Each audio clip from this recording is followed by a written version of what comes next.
I'm sure that's copyrighted. I really hope it isn't, because I really love that record. Hi everyone, welcome back to Rockabilly Raven Vintage. My name is Randy. I am the owner of Rockabilly Raven, and here on my channel we do haul videos as well as vintage styling and tips and tricks. If you like that sort of thing, I hope that you'll stick around. If you've been here before, welcome back. So today I have an epic haul, and I have no idea if I'm going to split this into two or not. I'm sure I will post it somewhere here if I decide to split this in two, but I thought I would take the opportunity to use this haul in an educational way. Bear with me. So I went to an antique store in, I think, Mahoning County, Ohio. So way out over on the east side. And this particular antique store I have been to before, and they have a couple of dealers there who have textiles and clothing and a few other, you know, not your typical antique mall type booths. And so I really love going there a couple times a year to see what I can find. So today what I thought I would focus on is, yeah, I'm going to show you all the cool stuff that I found, but if you happen to be a collector or a reseller, why did I pick the things that I picked? Aside from they're cool, they're vintage, like why did I pick them up? So I thought I would expound on that just a little bit. So let's get started.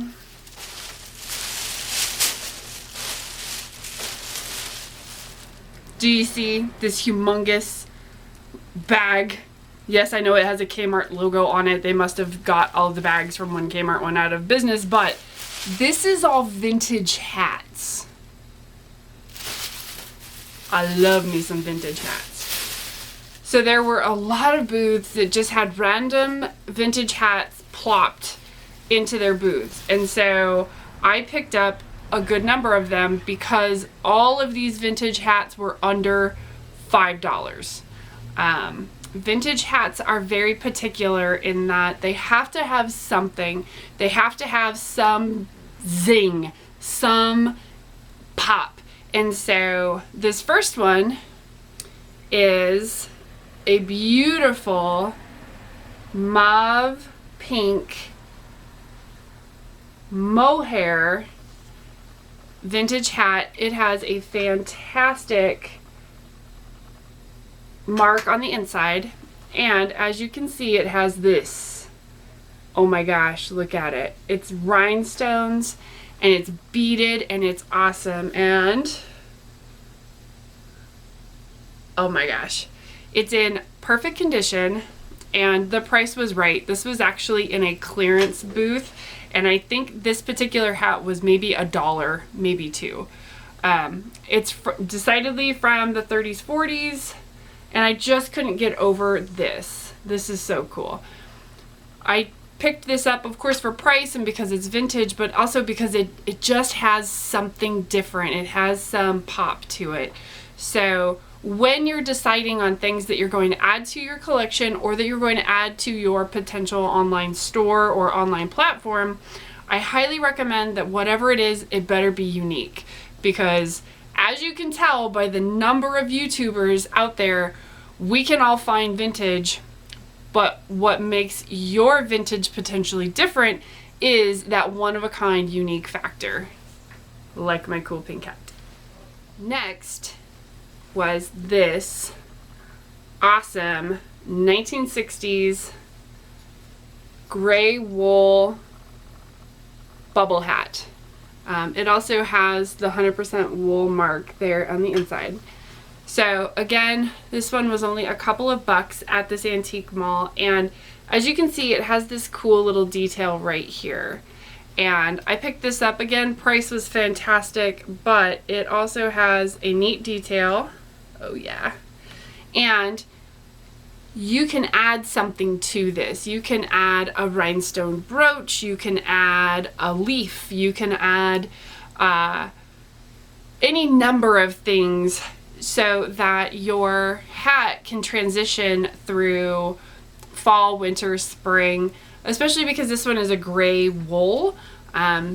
Probably not your most typical summer hat, but definitely a fantastic hat that could be styled up in a million different ways. This particular hat had no moth hole damage, no issues, and again, it was only, I think this one maybe was $3 or $4. Next is this phenomenal, I'm gonna date this to the 30s, straw boater. That is this style here, is a boater style. It is a navy blue laminated straw. It has a fantastic tag.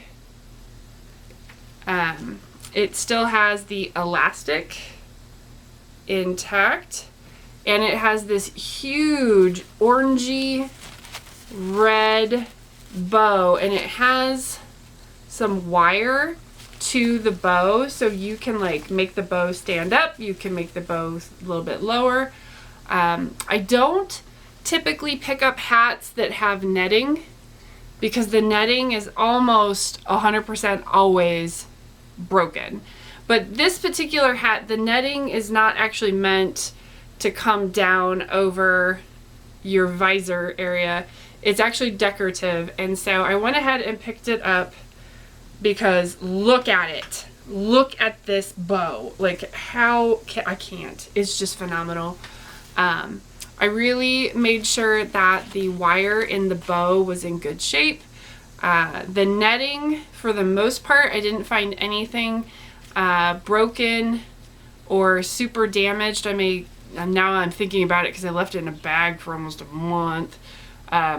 There might be a break, and as long as you disclose that sort of thing, if you're selling it, then you know you've done your due diligence. If you know how to repair those sort of things, which I do, just mention that there is a repair. But if you ever find a piece and it happens to have some damage to it, make sure you can repair it. And if you can't repair it, then make sure that whatever made you want to pick up that vintage piece is way cooler than whatever that damage is, because you've got to sell it to somebody else if you're using your super sleuthing vintage skills to supplement your income or maybe make a living like I do.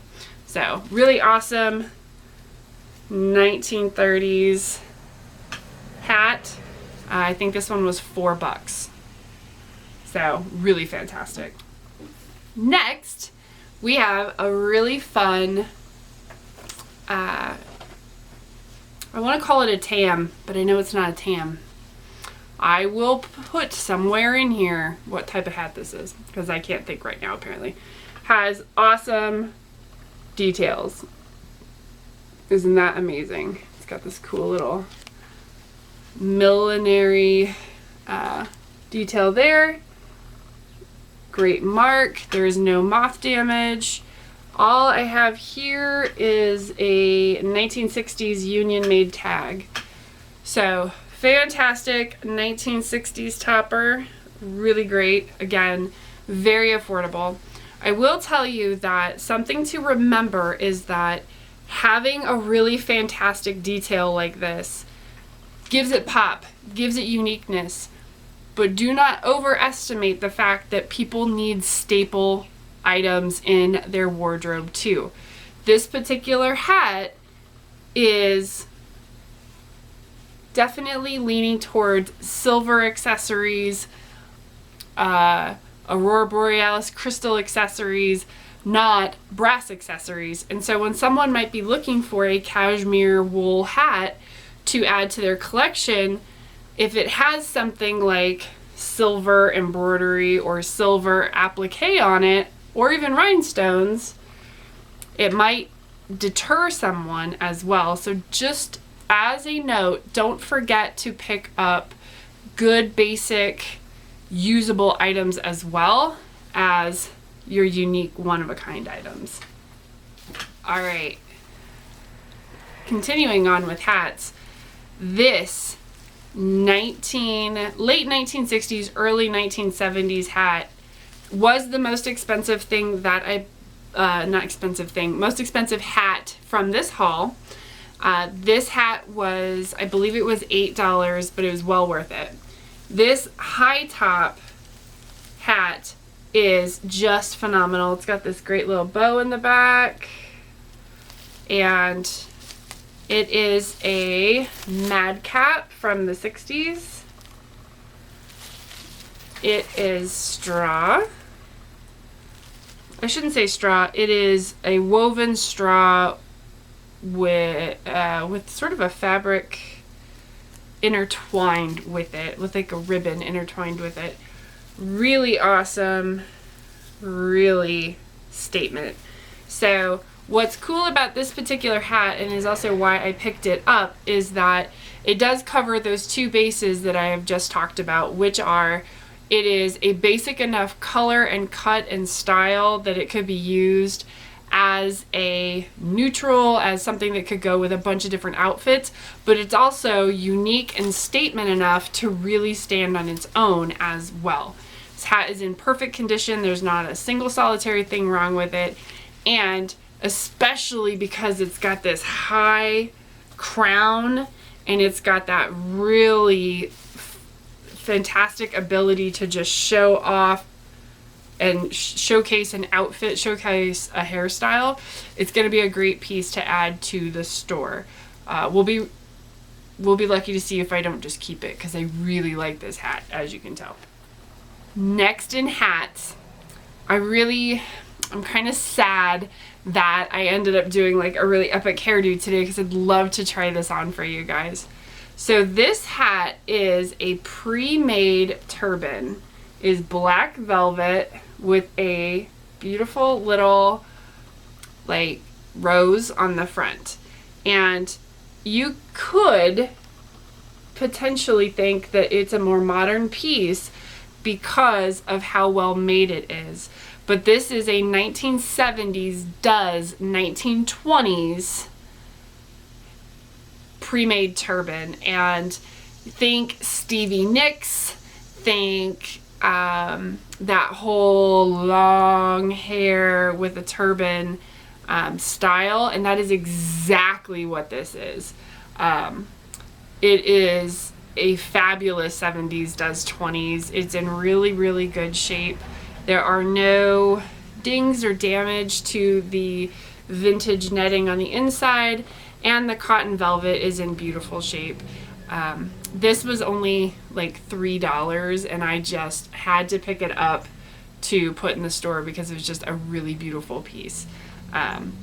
This particular style of 70s does 20s is a little bit harder to find, which again, unique factor, as well as utilitarian. Like, this could be used for a million different looks and styles, and I was super excited to pick it up.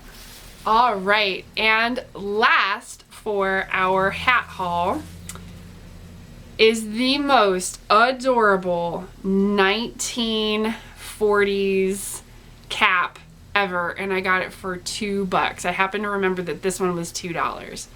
Look at this little lampshade hat. Look at that. Isn't it fantastic? It is a cashmere wool with this great little band detail. Again, here is your cool little, I don't know, tassel? I guess it's a tassel. It would have been perfect to do as a side or straight on with a little detail in the back. It could be symmetrical or asymmetrical. Has a really great tag on it to help date. See if you guys can see that. Okay, good, you can. And then it also has the wool maker's mark in there. The penny consumer protection label is definitely from the late 30s, potentially into the early 40s. Considering the material, I'm gonna decidedly guess this is pre-war here in the United States, but it is a fantastic little vintage hat, and I was so excited when I saw it. And what's funny is when I picked this up, the owner of the antique store was like, "You must like hats," because it was at the bottom, like it was the last one that I picked up out of all of these. And I put several back that I found moth damage on or fray or anything that, you know, I couldn't really fix well. And she was so sweet because she was like, "Oh, I love this little brown hat. I can't believe you got it for $2," you know, and I'm thinking, oh, she's gonna say that the price is wrong and she's gonna take my hat, and that wasn't the case at all. She was just splendid about it. But I was really excited to pick this one up. I don't have a thing in my wardrobe in brown or taupe. And I probably won't because I like bright colors, as you all know. So this one's probably going in the store, and it has all the zhuzh. It has all of the things that would make this a super fantastic statement piece for my 1940s lovin' gals, both here and over in the UK. So I'm going to add 2 hats and a hat box into this haul. I don't normally do this, but on the same trip where I went to the antique mall, I popped into a Goodwill, again over in Mahoning County, Ohio, and this was the most expensive Goodwill I have ever been in.